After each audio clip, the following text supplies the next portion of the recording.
My name is Margot Hale. I'm 32 years old. And 3 weeks ago, at the grand reopening of my family's restaurant, my brother stood in front of 250 guests and said, "This family built this empire through passion, not spreadsheets." Everyone clapped, everyone cheered, and I sat at a back table, uninvited, unannounced, wearing a dress I bought with money I earned myself, holding an envelope that proved every single word he just said was a lie. The champagne was Dom Perignon. The string quartet was playing Vivaldi. The chandeliers had been polished until they threw little rainbows across the ceiling, and my brother Julian stood under the biggest one, backlit like a saint in a cathedral, soaking in a standing ovation from people who had no idea what they were really applauding. What nobody in that room knew.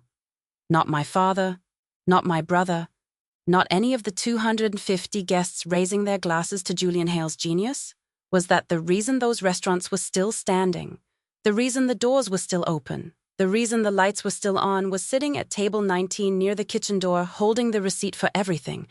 The boring girl with the calculator.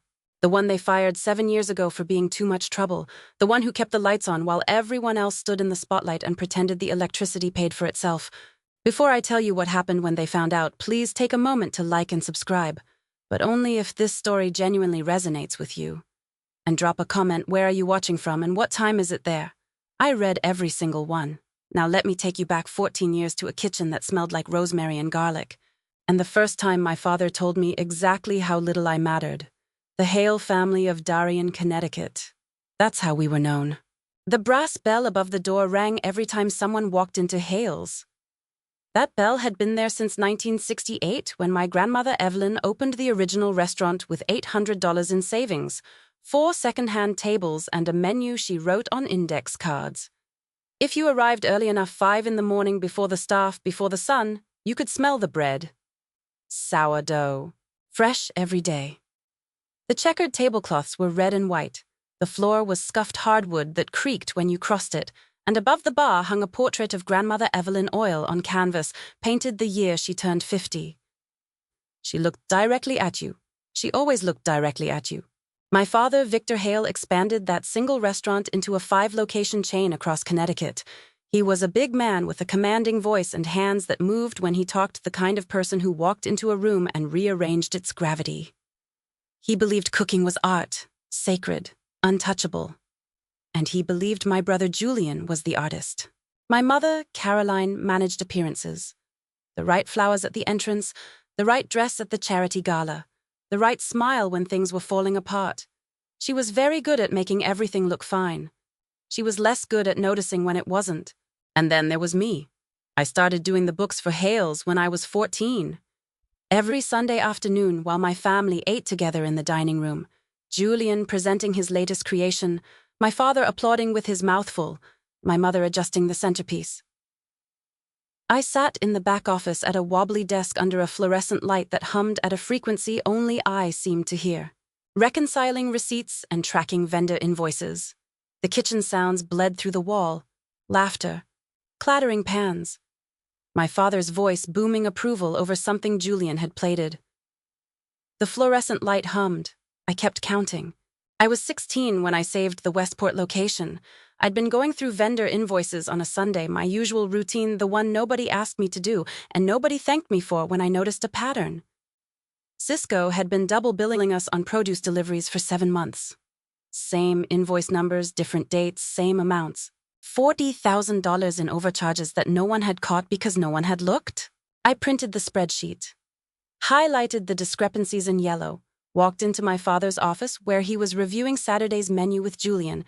The room smelled like espresso, and Julian's cologne something expensive that came in a black bottle. "Dad, I found something. Cisco's been double billing us since January. It's $40,000. My father took the spreadsheet. He glanced at it the way you glance at a menu when you've already decided what you're ordering.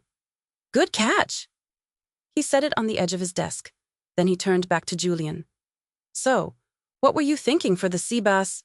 "That was it. Good catch." 2 words. Then 20 minutes of discussing whether the sea bass should be pan-seared or broiled, whether the lemon butter needed capers, whether the plate should be white or slate gray. I stood there for the first 3 minutes holding my spreadsheet, waiting for something, a follow-up question, a thank you, anything. Then I left. Nobody noticed. At dinner that night, my father spent the entire meal talking about Julian's sea bass.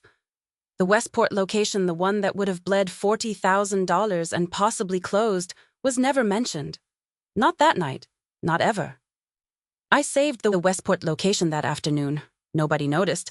The sea base was excellent, apparently. 3 years later, when I was 19, my father gave me a name that would follow me through every family gathering for the next 13 years. We were at dinner with a business associate, a man named Gerald, who owned a string of car dealerships and was considering investing in the restaurant. My father introduced Julian first, the way he always did, like presenting a prize thoroughbred. Julian is the soul of Hales. He's got my mother's gift. He can taste a dish and know exactly what's missing. Born with it. Then he turned to me. I remember straightening in my chair just slightly the way you do when you think it's finally your turn. And Margot keeps the lights on. He laughed. Gerald laughed. My mother, seated beside me, patted my hand under the table and whispered, "He doesn't mean it badly, sweetheart." But it wasn't the laughter that stayed with me. It was what came after, the phrase that crystallized into a family motto repeated at every holiday, every business dinner, every gathering where introductions were made. Margot keeps the lights on. Julian makes them worth turning on. I heard it so many times over the years that it stopped registering as cruelty. It just became weather. Something that happened around me, like wind or traffic noise. You stop flinching. You stop hearing it. And then one day you realize you've stopped hearing it because you've started believing it. That's the thing about being reduced to a function. After long enough, you start to believe you're nothing more than what they use you for. There was exactly one person in that family who ever looked at my spreadsheets and saw something other than boredom. Grandmother Evelyn. She'd hold up my printouts the way Julian held up his plates, like they were worth examining. But I'll get to Grandma. First, let me tell you about the plan I spent 6 months writing. I graduated summa cum laude with a business degree. I was 22. I had a plan, not a vague idea, not a pitch on a napkin. A 40-page expansion analysis with market research, financial projections, demographic data, lease comparisons, and a 5-year profitability model for a 6th location in Stamford. I had bound it. I had tabbed it. I was proud of it in the quiet, private way. I was proud of everything, the way you're proud of something you built alone in a room where no one was watching. I presented it to my father in his office on a Tuesday morning. He was drinking espresso from a ceramic cup my mother had bought in Florence. He flipped through the first 3 pages. Set it down. "This is thorough, Margot. But restaurants aren't built on spreadsheets. Julian has a vision for expansion. Let him run with it. Dad, this is a complete feasibility study. The numbers are... I'm sure the numbers are fine, but numbers don't fill seats. Julian fills seats." The plan sat on his desk for 3 weeks. Then I found it in the recycling bin beneath a stack of wine distributor catalogs. My title at Hale's Assistant Operations Coordinator. The same bookkeeping work I'd been doing since I was 14, repackaged with a name that made it sound like I'd been promoted. Salary $38,000 a year. Julian's title, Executive Chef and Creative Director. Salary, $185,000. The math was easy. My father just didn't think it was the kind that mattered. Now let me tell you about the only person who ever did. Grandmother Evelyn's apartment smelled like lemon verbena and old paper. It was a 3rd-floor walk-up in Bridgeport. She'd refused to move somewhere bigger, even after the restaurants made money, because she said luxury made people sloppy. The kitchen was small and warm, and every Sunday I would drive there after finishing the books. And she would teach me things my father never thought to. Not just numbers. How to read a restaurant. "Listen to the kitchen," she'd say. "When the rhythm is right, the plates come out even. When it stutters, someone's cutting corners." She taught me to watch which tables turned fastest, which servers upsold naturally, and which ones rushed the check. How to read a vendor's body language. The ones who leaned back in their chairs were overcharging you. The ones who leaned forward were hungry for the contract. "Your father thinks cooking is the business?" she told me once, both of us sitting at her kitchen table with cups of tea that had gone cold because neither of us had stopped talking long enough to drink them. "Cooking is the product. The business is everything else. And you, Margot, you understand everything else." One Sunday, when I was 23, she handed me a sealed manila envelope. Heavy, something stiff inside like a document folder. "Keep this safe," she said. "Don't open it yet." She placed it in my hands the way you place something fragile deliberately with both hands, making sure I had it before she let go. When your brother shows you exactly who he is, you'll know what to do. I put it in my desk drawer. I didn't ask what was inside. With Grandma Evelyn, you didn't ask. You trusted. She died when I was 24. Pancreatic cancer. Fast and merciless. By the end, the lemon verbena was gone, replaced by hospital antiseptic and the low beep of monitors marking time she didn't have. I held her hand at the hospice. I was the only grandchild at the bedside. Julian was at a food festival in Charleston. He sent flowers, white lilies. They arrived the day after she died. The last thing she said to me wasn't goodbye. It was, "Count everything, Margot, especially the things they tell you don't count." Grandmother Evelyn left me something that day. Not just the envelope. She left me the understanding that one day I would need proof not of my worth, but of theirs. But I'm getting ahead of myself. What I didn't know then was that every receipt I'd filed, every vendor I'd tracked, every spreadsheet I'd built in that back office under the humming fluorescent light would become the foundation of something my family could never have imagined. Something that 7 years later would be the only thing standing between them and bankruptcy. But that comes later. Let me pause here for a moment. Because if you've ever been the person in your family who does the work but never gets the credit, the one who sets the table but never gets the toast, I need you to type "invisible" in the comments. I need to know I'm not the only one who spent years watching someone else get applauded for a stage they didn't build. And if you want to know what finally made me leave the thing Julian did, that broke something I didn't even know was still intact, stay with me. Because the next part is where everything cracks open. Where my father chose his son over his daughter one final time, and where I drove away from the only life I'd ever known with a cardboard box, a calculator, and a photograph of a woman who'd believed in me when no one else would. If this story resonates with you, hit that subscribe button now. Because what comes next changes everything. I was 25 years old when I built the binder that ended my career at Hale's. 3 years into my role as Assistant Operations Coordinator, which is a polished way of saying I did the same work I'd been doing since I was 14, except now I had a title that made it sound like I'd chosen it, and I started noticing things that didn't add up. Not the kind of errors I'd found at 16 with Cisco.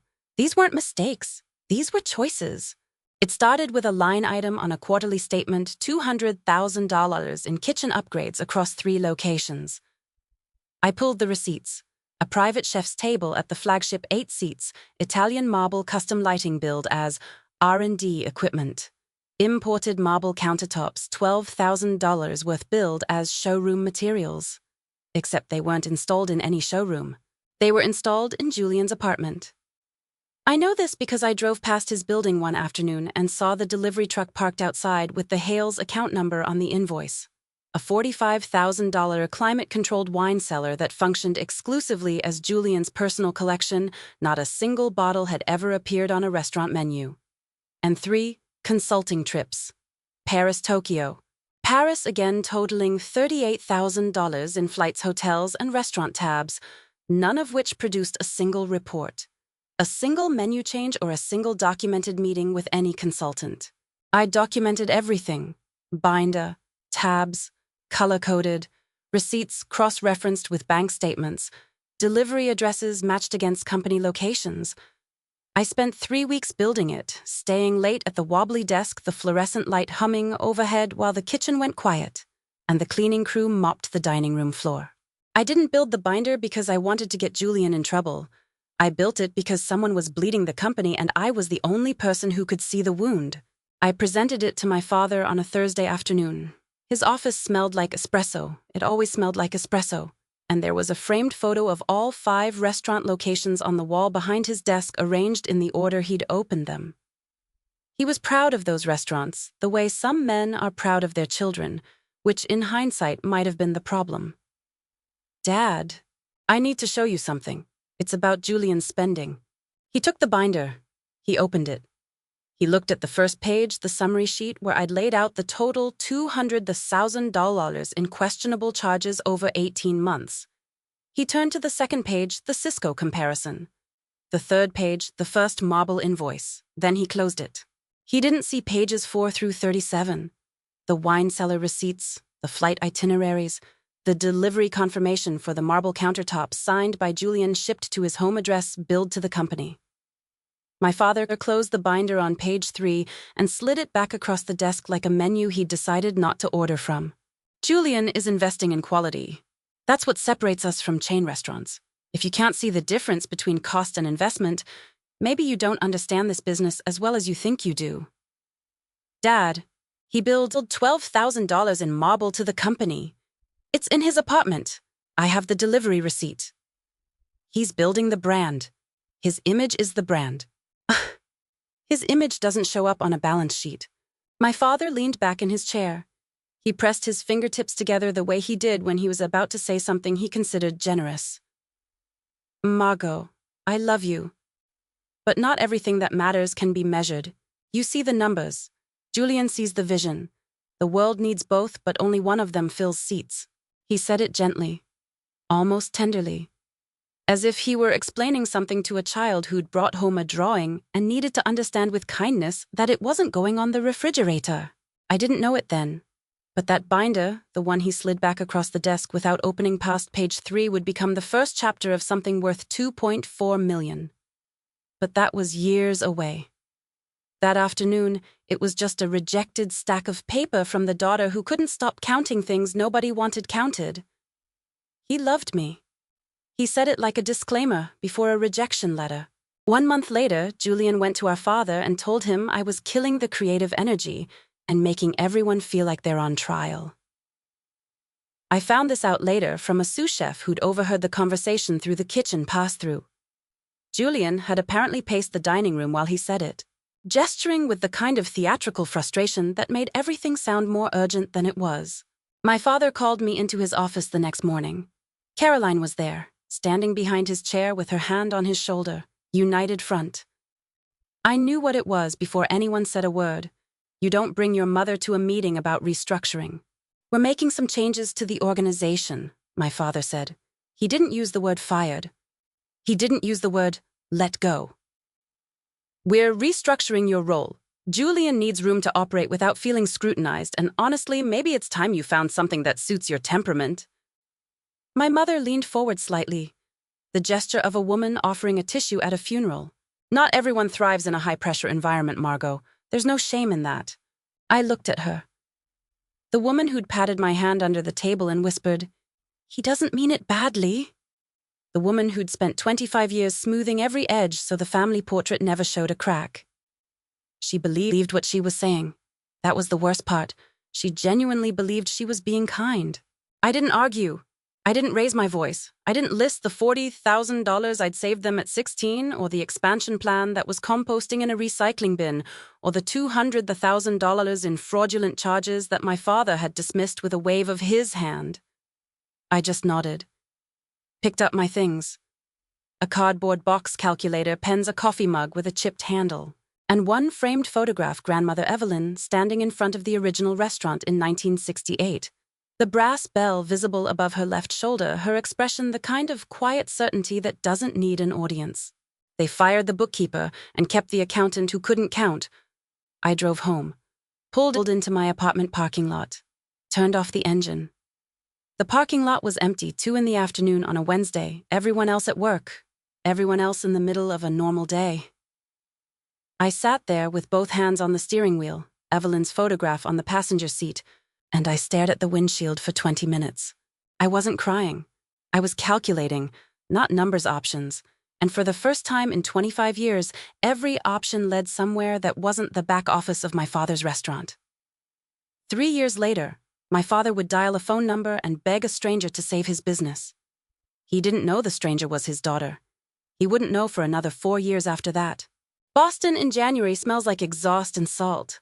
I had $2,800 in savings, a studio apartment above a dry cleaner on Hanover Street.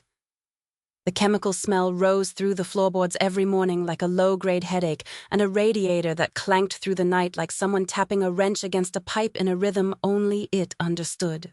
I got a job as a bookkeeper at a restaurant called Briggs & Vine, a struggling Italian place in the North End owned by a man named Walter Briggs, 68 years old, hands like leather, face like a walnut. He'd chain-smoked for 40 years until his wife made him quit, and he still reached for his shirt pocket every time he sat down, a ghost habit from a ghost pack of camels. Walter noticed me during my first week. I'd reorganized his vendor contracts without being asked. 3 suppliers were overlapping on the same produce categories, and 2 of them were overcharging by margins that would have made my Cisco discovery look like a rounding error. His food costs dropped 12% in 30 days. He found me at my desk on a Friday afternoon, a real desk this time.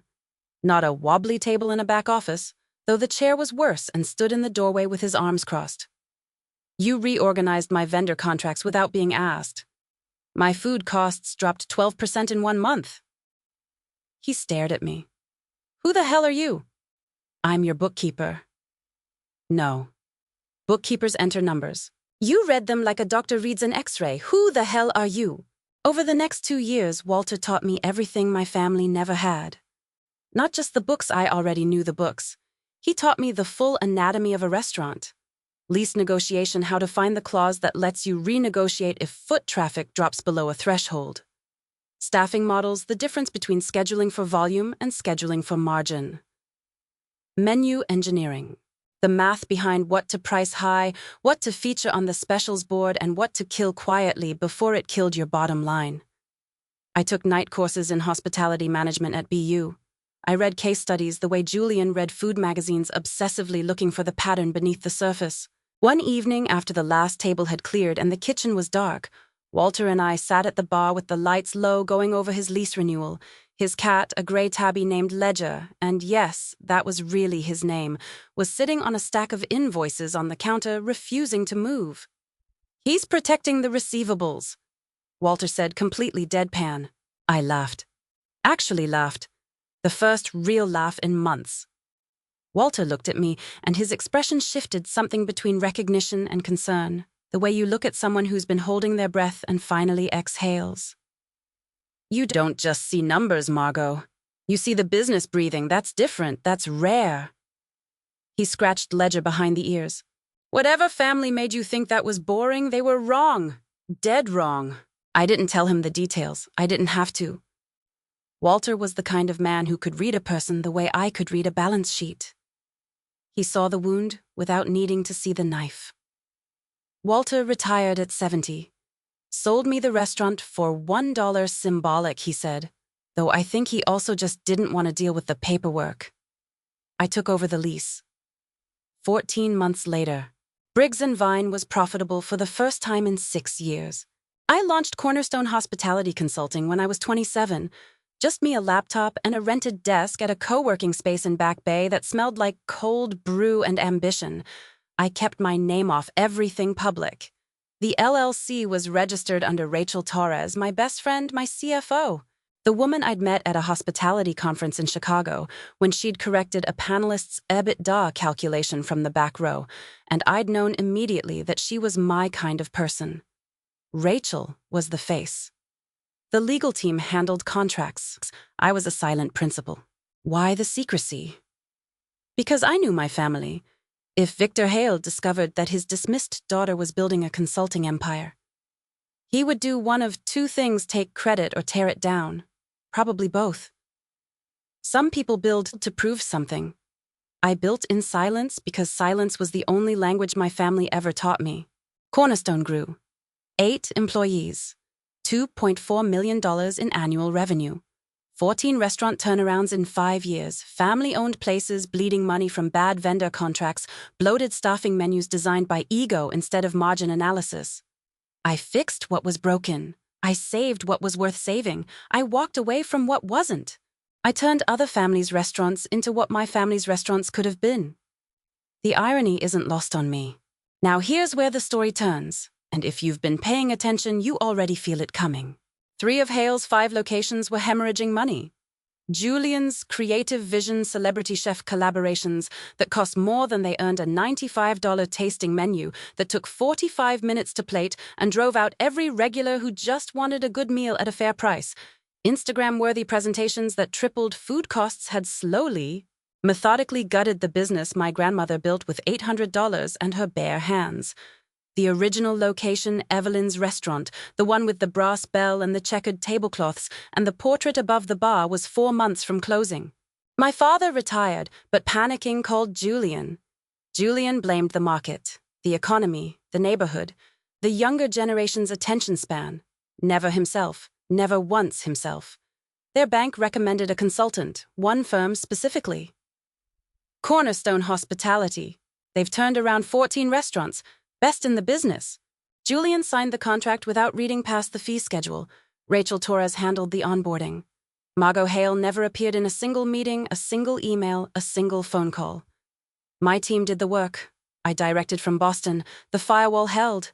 Cornerstone restructured everything. Vendor contracts renegotiated 22% savings across the board. Staffing models rebuilt, overtime costs dropped 40%. Menu re-engineered. Julian's $95 tasting menu kept as a weekend special, but the weekday menu, the one that would actually pay the lease, was redesigned around high-margin staples by my food cost analyst. 2 location leases renegotiated, saving $180,000 a year. And the original location, Grandmother Evelyn's restaurant, the one that was 4 months from going dark, my team restructured it from the foundation up. Saved it. Again. 18 months later, all 5 locations were profitable, and then Julian Hale sat down with a food magazine, the kind with glossy pages and a readership of people who care about restaurant culture, and he told them this: I turned this business around with pure instinct. When times get tough, you don't need consultants, you need vision. I read that article at my desk in Boston. Ledger I'd adopted him when Walter moved to his daughter's place in Vermont was asleep on the filing cabinet. The afternoon light was coming through the window at the angle that meant it was almost 5. I read the article. I read it again. I read the word instinct 3 times because I wanted to make sure I wasn't imagining it.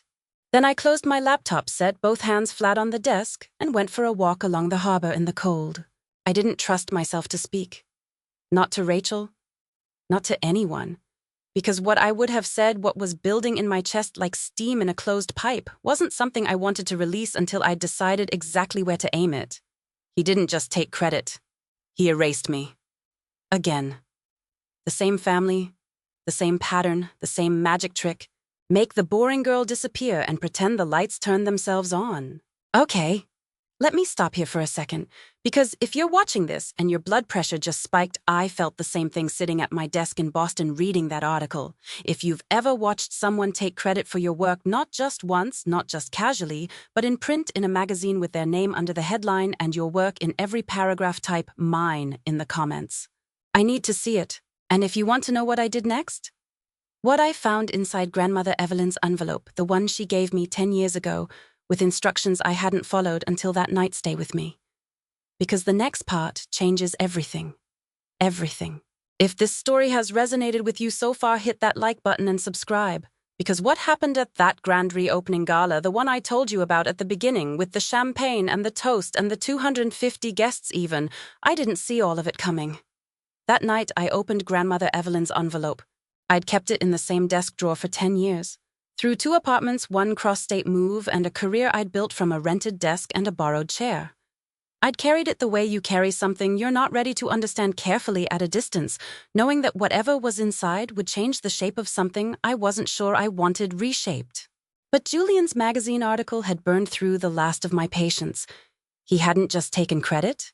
He'd taken credit and then dismissed the very thing that saved him in print under a professional photograph where he was leaning against a kitchen counter that my team's vendor renegotiation had paid for. Grandma Evelyn had said I'd know when. I knew. The envelope was manila thick, sealed with the kind of adhesive that yellows with age. I opened it at my kitchen table in Boston. Ledger was on the counter, watching me with the disinterested focus of a cat who senses something important happening and has decided to supervise. The apartment was quiet. Outside, a siren passed, fading down Hanover Street. Inside the envelope, 3 items. A handwritten letter on cream stationery. A document, legal-sized, yellowed, notarized. And a single pressed flower, dried flat between the pages. Lavender. The kind Evelyn used to grow on her apartment windowsill.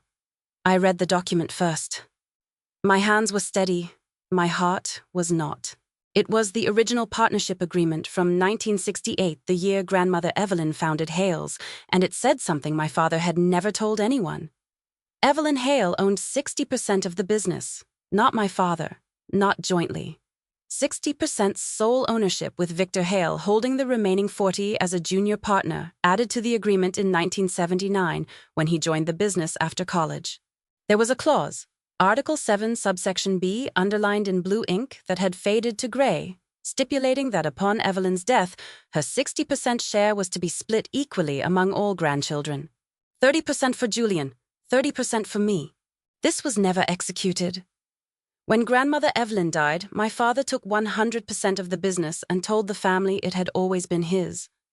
The estate had been handled by the family lawyer, a man named Douglas Pratt, who had been Victor's roommate at UConn and his closest friend for 40 years. When Victor said the business was always his, Douglas filed the paperwork without mentioning the partnership agreement. Nobody questioned it. Nobody knew to question it. Except Evelyn. Evelyn had known. She'd kept a copy. And she'd put it in an envelope and handed it to the grandchild she trusted to do the right thing with it. Then I read the letter. My dearest Margot, if you're reading this, Julian has finally shown you what I always feared he would. Your brother has your father's charm and your father's blindness, and I love him. But love without honesty is just decoration. I built Hale's with $800 and my bare hands. I scrubbed the floors myself for the first 2 years. I negotiated every vendor contract at that kitchen table where you and I drank our tea. Your father expanded it, and I'm proud of what he built, but he didn't create it, and he certainly didn't create you. The enclosed document is the truth he buried. 30% of this business belongs to you. It always has. Don't use this for revenge. Use it for the truth. The truth doesn't need volume, it just needs paper. All my love, Grandma Evelyn. I set the letter down. The lavender had left a faint stain on the inside of the envelope, a ghost of color that smelled like nothing anymore. I sat at that table for a long time. Not calculating, not planning. Just sitting with the weight of a woman who had been watching over me for 10 years from inside a sealed envelope, waiting for the moment I'd need her most. Grandma Evelyn had been watching. Even from the grave, she'd been counting. My phone buzzed. Rachel. Cornerstone contract with Hale's expires in 30 days. They've sent a renewal request. Third one this week. Getting aggressive. Your call. I typed back, not yet. I'll have an answer soon. What my father didn't know, what nobody at Hale's knew, was that the skeleton he'd always dismissed was the only thing holding the body together. And the skeleton was deciding whether to stay. The invitation arrived on a Monday. Heavy cardstock embossed lettering, the Hale's logo in gold foil, grand reopening gala. The flagship location, grandmother Evelyn's original restaurant, remodeled, reimagined, 250 guests, food critics, local politicians, Connecticut society. But the invitation didn't say Margot Hale. It was addressed to Cornerstone Hospitality Consulting +1. I was invited as a vendor, not as family, not as the woman who'd saved the building they were celebrating in, as a line item on a guest list filed between the linen supplier and the PR firm. I hadn't attended a family event in 7 years. I decided to go. Not for revenge, not for closure. I wanted to see grandmother Evelyn's restaurant alive. I wanted to stand in the room she built and know that I'd kept it standing, even if no one else in that room would ever know it. I wore a charcoal dress, simple and tailored. Grandmother Evelyn's silver pendant, the only thing she'd left me publicly, the one piece of her that my family knew about. I drove my own car, a BMW I'd bought with my own money. No family money, not a single dollar. The brass bell above the door chimed when I walked in. It was the same bell. The same sound, a bright thin ring that cut through everything else, the same note it had struck every morning since 1968 when Evelyn propped the door open and the bread smell drifted onto the sidewalk. The restaurant had been transformed around it. New lighting, warm and low, polished wood replacing the old scuffed hardwood. The checkered tablecloths gone in favor of white linen, but the bell was still there.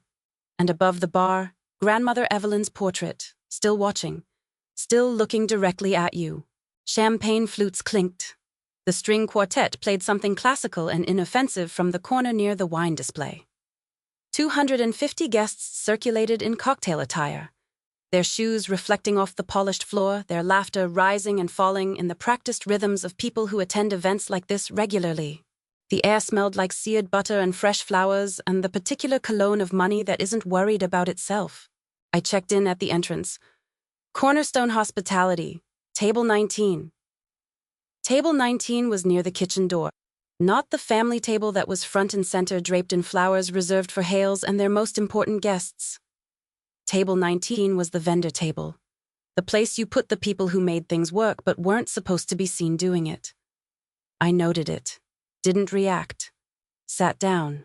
Julian's voice carried from the center of the room. He was holding court near the bar directly under Grandmother Evelyn's portrait, though I doubt he noticed telling a food critic about the creative rebirth of Hales and gesturing with a champagne glass in a way that managed to be both casual and theatrical. Caroline spotted me first. The flicker across her face was fast surprise, then recalibration, then the smooth warmth she deployed the way other people deploy handshakes. Margot. What are you doing here? I'm representing Cornerstone Hospitality. We were invited. Oh. A pause that rearranged itself into a smile. That's your little company, how nice. Her eyes did a quick inventory of my dress, my shoes, my pendant. You look well. What she meant was, I'm surprised you can afford to look like that. Victor approached. He was more direct. He'd always been more direct. Why are you here, Margot? This is a family event. The invitation said business partners were welcome. Cornerstone is one of yours. He stared at me. Something moved behind his eyes, not recognition, not suspicion, just the low hum of something that didn't quite fit. And then he dismissed it. He turned to a guest standing nearby, a woman in a green dress holding a wine glass like a prop. This is my daughter, Margot. She used to keep the lights on for us. A small laugh. The woman smiled politely. Victor walked away. Back to Julian. Back to his real guests. She used to keep the lights on for us. Past tense. Used to. As if the lights had learned to pay for themselves. From table 19, I watched my brother work the room. Restaurant acoustics are unforgiving sound carries along hard surfaces, bounces off glass travels farther than the speaker intends. Julian didn't know I could hear him. He didn't care who could hear him. He was performing for everyone. A food critic, the same one from the magazine piece Small Notebook, Quiet Eyes That Missed Nothing, asked him about the turnaround. Your restaurants were reportedly months from closing 2 years ago. What changed? Julian waved his hand, the gesture of a man brushing away something too small to bother with. Every great restaurant has a down cycle. We refocused on what matters, the food, the experience, the artistry. I brought back heritage recipes, redesigned the menus, reconnected with our roots. What about Cornerstone Hospitality? I've heard they played a significant role in the restructuring. They handled some minor operational details, back-end stuff. But the real transformation, that was creative, that was vision. You can't spreadsheet your way to a great restaurant. Then he turned to a local businessman standing beside him, the kind of man who wears a sport coat to signal he's relaxed, and said something that made my grip tighten around my wine glass until I could feel the stem pressing a line into my palm. You know what saved us going back to basics? I restructured the entire weekday menu myself. Cut the fat, kept the soul. Our margins doubled. My food cost analyst restructured that menu. Julian tested exactly 0 of the dishes before they went live. He didn't know the margins had doubled because he'd never looked at the margin report. I know this because my team produced the margin report and sent it to Rachel, who sent it to their operations manager, who presumably summarized it for Julian in words small enough to fit between courses. And the vendor deals? Julian continued, leaning in like he was sharing a secret. I renegotiated every single one. Got us 22% savings across the board. 22%, my team's number, quoted to the decimal. Standing under my grandmother's portrait, holding a glass of champagne my vendor renegotiation had paid for. Quoting my work to my face without knowing I was 10 feet away, hearing every syllable. My phone buzzed. Text from Rachel. Contract expires in 22 days. They've called 3 times today asking about renewal. Getting desperate. Your call. I typed back, I'll have an answer tonight. Then the lights dimmed. A spotlight carved a circle on the small stage near the bar right beneath Grandmother Evelyn's portrait. Julian climbed the 2 steps, champagne raised. The string quartet went silent. 250 faces turned toward him. The room contracted, that particular hush that falls when someone commands attention and everyone willingly or not gives it. Thank you all for being here tonight. 5 years ago, my father handed me the keys to Hale's. He trusted me with a legacy, and I'll admit it wasn't easy. There were moments I thought we wouldn't make it. Caroline dabbed her eyes with a cocktail napkin. Victor beamed from the front table, his chest visibly broader, his chin lifted. But here's what I learned. This business, this family was built on one thing: passion. Not spreadsheets, not consultants, not algorithms, passion. Not spreadsheets. 250 people nodded. I didn't move. My grandmother Evelyn started with $800 and a dream. My father expanded it with sweat and vision. And I brought it back to life with the only thing that matters: the food. Applause. The front table rose, standing ovation. So tonight I want to toast the Hale family, to my father who built this empire. He didn't build it. His mother did. To my mother who held it all together. She held the image together. I held the books. And to Grandmother Evelyn, who started it all. Julian raised his glass toward the portrait above the bar. Evelyn's face painted in oil, watching the room with the same direct gaze she'd given me every Sunday at her kitchen table. I wonder what she would have thought, seeing her grandson toast her memory while standing on a stage her granddaughter's work had paid for. This family built this empire through passion, not spreadsheets. And as long as a Hale is in this kitchen, that will never change. Thunderous applause. Every table, every guest. The sound crashed against the walls and the windows, and the portrait of a woman who had built this restaurant with a notarized partnership agreement that her own son had buried. From table 19, I looked at Grandmother Evelyn's portrait. She looked back. I opened my purse, touched the envelope inside. The paper was warm from being pressed against my body all evening. Not yet, but soon. After the applause faded and the string quartet resumed and the champagne started flowing again, I stood up, smoothed my dress, walked toward the family cluster near the stage, not rushing, not hesitating, spine straight. Evelyn's silver pendant catching the light. Julian saw me coming. Margot, glad you could make it. Try the lamb. We need to talk. Tonight it's a party. It'll only take a minute, somewhere private. Something in my voice stopped him. It wasn't loud. It wasn't sharp. It was the voice of a woman who had spent 7 years learning how to be calm when everything inside her was on fire, and Julian, for all his blindness, recognized it the way animals recognize a change in atmospheric pressure. Victor stepped closer. Caroline watched from 3 feet away, champagne glass frozen halfway to her lips. What's this about? Victor asked.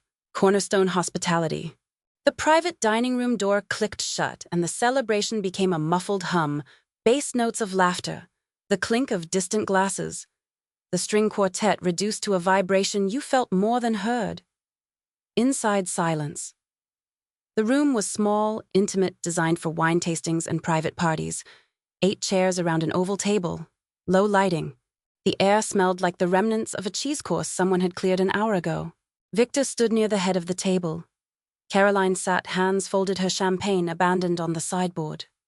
Julian leaned against the far wall with his arms crossed, still holding his glass, still wearing the expression of a man who'd been interrupted mid-triumph and expected this to be brief. Okay, Julian said. What about Cornerstone? They do our back-end stuff. What's the issue? Aja.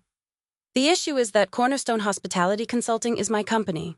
The sentence landed the way a stone lands in still water. You see the impact before you feel the ripple. 3 faces, 3 reactions. Julian's mouth opened slightly. Not shocked, not yet, just the reflex of a man whose script had been interrupted by a line he hadn't written. Caroline's hand rose to her collarbone, fingers pressing against skin, the gesture of someone bracing for something she doesn't understand yet. And Victor. Victor didn't move. His face drained of color the way a screen dims when the power flickers, and he stared at me with an expression I'd never seen from him before. Not anger, not disbelief, recognition. The terrible, delayed recognition of a man realizing that the thing he dismissed was the thing holding him up. Julian recovered first. He laughed short, reflexive, the kind of laugh that exists to reject information rather than respond to it. Right. You run a consulting firm. 8 employees, $2.4 million in annual revenue, 14 restaurant turnarounds in 5 years, including yours. That's absurd. Your vendor contracts renegotiated by my team. Savings, 22%. The same 22% you told that businessman out there you negotiated yourself. The laugh died. Julian set his champagne glass on the table. Your staffing models restructured by my operations director. Overtime costs dropped 40%. Your menu engineering, the weekday menu, that's now your highest margin offering, my food cost analyst designed it, not you. You tested exactly 0 of those dishes before they went live. Dad, this is ridiculous. She's making this up to the Westport location. I continued. I wasn't looking at Julian anymore. I was looking at my father. You were 4 months from closing it. My lease negotiator saved it. The same location I saved when I was 16 with a spreadsheet you glanced at for 3 seconds before asking Julian about the sea bass. Silence. The muffled celebration pulsed through the walls like a heartbeat belonging to a body that didn't know it was sick. The minor operational details you told that food critic about, that was 18 months of my company's work. That was 60% of the reason you're standing in this room tonight, Julian. 60%. I know because I calculated it. That's what I do. I calculate things. Julian turned to Victor. Dad, there's no way. Call the company. Call whoever runs it. She's bluffing. Call Rachel Torres, I said. She's your primary contact at Cornerstone. Ask her who signs her paychecks. Victor stared at me for a long moment. Then he pulled his phone from his jacket pocket. His fingers moved slowly, the deliberate movements of a man who isn't sure he wants to know the answer to the question he's about to ask. He dialed. Put it on speaker. Set the phone on the table between us. It rang twice. Rachel Torres, Cornerstone Hospitality. Ms. Torres. Victor's voice was controlled but thin, stretched. This is Victor Hale. I need to know who is the owner of Cornerstone Hospitality Consulting. A pause. Half a second. Rachel's voice came through steady, professional, utterly calm. The voice of a woman who had been preparing for this call for 6 years without knowing when it would come. Mr. Hale, Cornerstone Hospitality Consulting is solely owned and operated by Margot Hale. She founded the company 6 years ago. The phone sat on the table between us like a detonated grenade. Nobody picked it up. Victor reached over and ended the call. The screen went dark. Dead silence. Julian's arms had uncrossed. His hands were at his sides, and for the first time in my life, I saw my brother without a pose. No charisma, no performance. Just a man in an expensive suit standing in a room where the air had changed and he didn't know how to breathe it. This doesn't change anything, he said, and his voice had shifted higher, faster, the cadence of someone building a wall with whatever materials are closest. The food is what matters. The food is what brought people back. Julian, the food is excellent. It always has been. But excellence doesn't pay the lease. Excellence doesn't negotiate vendor contracts. Excellence doesn't keep the lights on. I paused. Let the phrase settle. Keeps the lights on. The family motto. The label they'd pinned to me at 19 and repeated at every gathering until it became wallpaper. I watched my father hear it, and I watched him understand for the first time that it had been literal all along. You told 250 people tonight that passion built this empire. You're right, Grandmother Evelyn's passion. But you also said, not spreadsheets. The spreadsheets are the reason you had a stage to stand on tonight. Without them, you'd be giving that toast in an empty room. Victor's voice came low, barely above a whisper. Why didn't you tell us? I looked at my father. The man who'd glanced at my spreadsheet and said, good catch. The man who'd recycled my 40-page expansion plan. The man who'd fired me for caring too much about the numbers that were keeping his family's legacy alive. Would you have listened? He didn't answer. The silence answered for him. We both knew. Caroline shifted in her chair. Her hands were still folded, but her fingers were white at the knuckles. I could see her searching for the words that would smooth this over repackage. It'd make it fit inside the frame she'd built around this family, the frame where everything looked fine, where Julian was the genius and Margot was the quiet one, and Victor was always right. Okay, she said, and her voice had the careful, measured quality of a woman stepping onto ice she isn't sure will hold. So, you helped the business. That's admirable, Margot. Really. We can discuss compensation, a bonus, whatever seems fair. This isn't about compensation. I reached into my bag. My fingers found the manila envelope warm, familiar. 10 years of waiting compressed into yellowed paper and faded blue ink. I set it on the table. Grandmother Evelyn left me this, with instructions to open it when Julian showed me exactly who he was. I opened the envelope, removed the partnership agreement. 1968, yellowed at the edges, notarized. I laid it flat on the table, and the three of them looked at it the way you look at something you've been told doesn't exist. This is the original partnership agreement from when Grandmother Evelyn founded Hale's. It shows that she owned 60% of the business. Not Dad. Not jointly. 60%. Victor's jaw tightened. A muscle moved beneath the skin of his temple. Under the terms of this agreement upon her death, her shares were to be split equally between all grandchildren. That's 30% for Julian and 30% for me. I placed the document on the table. Julian stared at it without touching it as if the paper itself might burn. This was never executed. Dad, you took 100% when Grandma died. You told us the business was always yours. Your college friend Douglas, the family lawyer, filed her estate without ever mentioning this agreement. He didn't forget. You both just decided it was more convenient if it didn't exist. Victor's voice dropped. Dangerous. The voice I remembered from childhood, the one that ended conversations, shut doors, made the room smaller. If you pursue this, you will tear this family apart. Dad, you fired me 7 years ago for documenting your son's fraud. The family was torn apart the day you put my 40-page expansion plan in the recycling bin and called it a spreadsheet. The room was very quiet. The celebration outside had faded to something almost imperceptible, a distant murmur, like the ocean heard from a room with the windows closed. I reached into the envelope one more time. The letter. Evelyn's handwriting, steady, practical, the penmanship of a woman who'd written vendor orders and love letters with the same hand. I read one line aloud. Don't use this for revenge. Use it for the truth. The truth doesn't need volume, it just needs paper. I set the letter down beside the partnership agreement. 2 documents, one from 1968, one undated. Both written by a woman who had built something from nothing and understood exactly what it cost. One more thing, I said.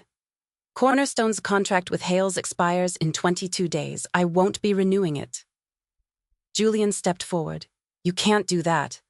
I can. And I am. You told a room full of people tonight that you don't need spreadsheets, so prove it. I picked up my bag, looked at my father one more time, at my mother, at my brother, 3 people who had spent 25 years telling me I was the boring one, the invisible one, the one who kept the lights on while someone else stood in them. Without the skeleton, the soul collapses. Grandma knew that. She's the one who taught me. I walked toward the door. Stopped. Turned back. The lamb was excellent, by the way. I opened the door and the celebration rushed in, laughter music, the bright noise of 250 people who had no idea what had just happened 10 feet away behind a closed door. I walked through the gala, past the champagne station, past the guests, past Grandmother Evelyn's portrait above the bar, her eyes following me the way they always had, direct, certain, unwavering. Past the brass bell above the front door, the same bell that had been ringing since 1968, since $800, and 4 second-hand tables and a menu written on index cards. My heels clicked on the polished hardwood floor. No one stopped me. No one called my name. I pushed through the front door into the Connecticut night. October air cool sharp, carrying the faint smell of wet leaves and the distant sound of the string quartet playing to a room that didn't know the music was about to stop. and for the first time in 7 years, the numbers finally added up. Okay, I need to take a breath here, and I think you do too. If you've stayed with me this far, thank you. That part wasn't easy to tell, and I imagine it wasn't easy to hear. If you've ever been the person who kept things running while someone else took the bow, if you've ever watched someone get a standing ovation for your work and had to sit there in the back at table 19 and keep your hands in your lap, I see you. Drop a comment. Tell me, have you ever been the skeleton? And if this story has moved, you hit that subscribe button.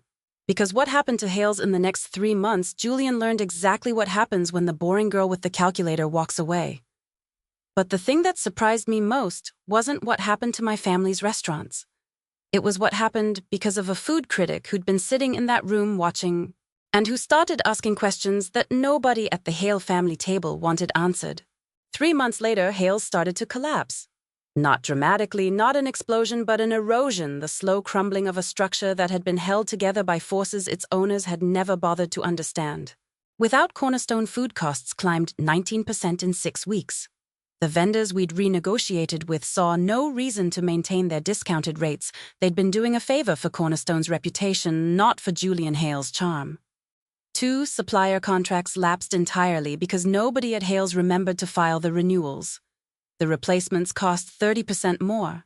The staffing model my operations director had built, carefully calibrated to reduce overtime without cutting service quality, collapsed within a month because Julian tried to manage scheduling himself the way he managed everything, which is to say with enthusiasm and without spreadsheets. Overtime costs exploded, bills stacked on desks, invoices went unanswered. The Westport location closed permanently. The same one I'd saved at 16 with a highlighted spreadsheet, the same one my lease negotiator had saved again 3 years ago. It couldn't survive a third time without someone counting. The original location. Grandmother Evelyn's restaurant, the one with the brass bell and the portrait and the checkered tablecloths that were now white linen, reduced its hours. Open 4 days a week instead of 7. The bread still came out at 5 in the morning on the days they were open. But there were fewer mornings now. Then the food critic published his article. Not the piece Julian had expected, the glowing review. The celebration of creative vision, the coronation of a chef who'd brought a family empire back from the brink. Instead, the headline read, "The Hale Family Secret, How a Dismissed Daughter Kept a Restaurant Empire Alive." The critic had been at the gala. He'd watched Julian's toast. He'd heard, "Not spreadsheets, not consultants." And then he'd done what critics do. He'd started asking questions.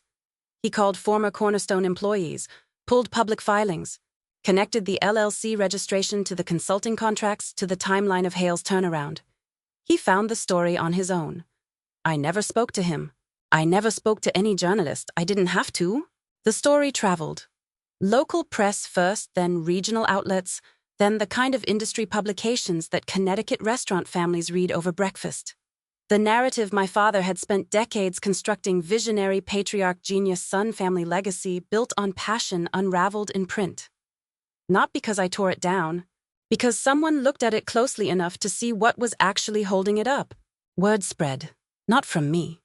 But 250 people had watched Julian Hale give a toast about passion and spreadsheets.